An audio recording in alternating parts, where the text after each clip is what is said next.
मेहंदी में लालिमा होती है ना, पर मेहंदी के पूरे पेड़ को चीर डालो, कहीं लालिमा दिखा दो तुम तुम्हें सामने, नहीं ना। उसकी एक प्रक्रिया है ना। उसके पत्ते तोड़िए, उसको बांटिए, बांट के लगाइए, आधा घंटा लगा रहने दीजिए, फिर धो दीजिए। तो आपको दूध में घी है, पूड़ी पका सकते हो, लेकिन घी है उसी में। उसकी एक प्रक्रिया है, उसको दही बनाओ, मंथन करो, मक्खन निकालो, फिर उसको तप्त करो, तब वो घी बन जाएगा। समझ रहे ना। ऐसे परमात्मा सर्वत्र है। चीर फाड़ डालो किसी को, कहीं भी अगर मिल जाए तो बताओ। उसकी प्रक्रिया है साधना। साधना के लिए हमें पवित्रता चाहिए। तो हम भगवान के परम पवित्र दिव्य स्थानों में जाते हैं, हरिद्वार, काशी। इनमें हमें पवित्रता मिलती है। जब हमारा हृदय पवित्र होता है तो हमारे अच्छे भाव होते हैं, अच्छे भाव होते हैं तो वो भाव भगवान को समर्पित हो जाते हैं और हमें भगवान का अनुभव हो जाता है। जब हमारा भाव बन जाए ना, तो हम कुत्ते से भी भगवान प्रकट कर सकते हैं। हमारा भाव बन जाए तो हम ईंट से भी भगवान प्रकट कर सकते हैं। हमारा भाव ना बने तो भगवान में भी भगवान नहीं दिखाई दे रहे दुर्योधन को। दुर्योधन का भाव नहीं है भगवान के प्रति। तो श्री कृष्ण को एक बहुत विद्वान प्रवीण यदुवंशी समझता, वो भगवान नहीं मानता। दुर्योधन भगवान नहीं मानता। जब भगवान ने विराट रूप दिखाया तो बंदी बनाने की कोशिश की। वो भगवान को मनुष्य मानता रहा, कभी भगवान नहीं माना। तो बात समझ में नहीं। ये जो तीर्थ बने हैं ये पावर है, अध्यात्म के पावर है।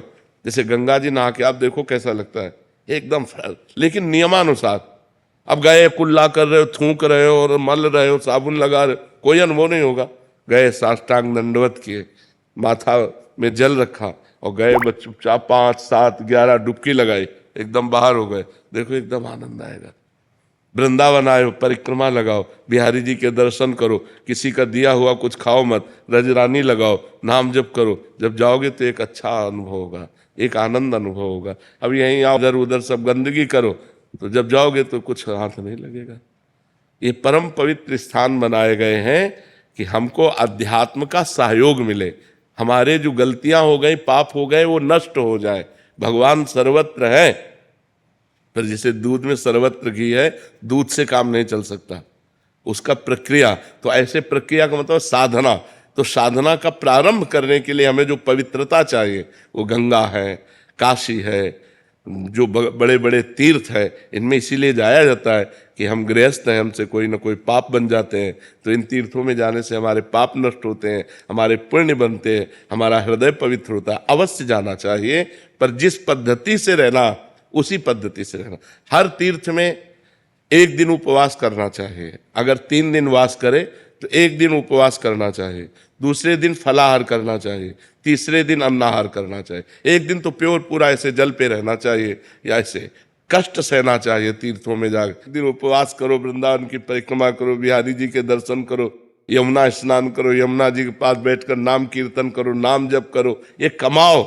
जो तीर्थ स्थानों में परम पवित्र भाव कमाए जाते हैं वो एक, लेकिन बड़ा विचित्र है। यमुना किनारे भी बैठकर गंदी बात करेंगे, यमुना किनारे भी बैठकर गंदी क्रियाएं करेंगे, इधर उधर सब गंदी बातें करेंगे, तो धाम का फिर लाभ कहाँ मिल पाएगा।